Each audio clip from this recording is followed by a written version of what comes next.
বর্তমান সময় দেখা যায় বোনের সম্পদ দেওয়ার ব্যাপারে অনেকে উদাসীনতা প্রকাশ করে।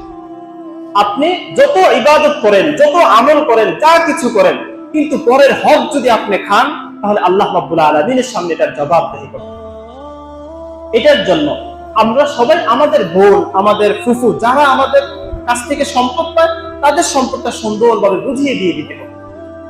এবং নিয়ম হলো, ইব্রাহিম লোকসাদ রহমতুল্লাহ আলাইকে প্রশ্ন করেছিলেন যে হযরত, আমার বোন বলে যে সম্পদ লাগবে না লাগবে না, এভাবে করে বলে, এখন কি আমি তাকে সম্পদ দিব কি দিব না? তখন হযরত বললেন যে দেখো, এটা তার সম্পদ, এটা লাগবে কি লাগবে না এটা তার বিষয়। তুমি তাকে বলো যে বোন, তোমাকে আমি 1 বছরের জন্য সম্পদটা দিলাম, তুমি নিয়ে ভোগ করো।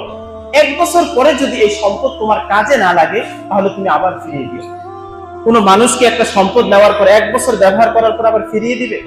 ফিরিয়ে দিবে না। আজকাল আমরা একজন বোনকে সম্পদ দেওয়ার আগেই আমরা এই কথা বলি, তুমি কতটুকু নিতে চাও, কি নিয়ে যাবা, কি দিয়ে যাবা।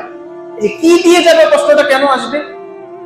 তার সম্পদ সে পুরোটা নিয়ে যাবে, আপনার সম্পদ থেকে তো আপনি তাকে কিছু দিচ্ছেন না।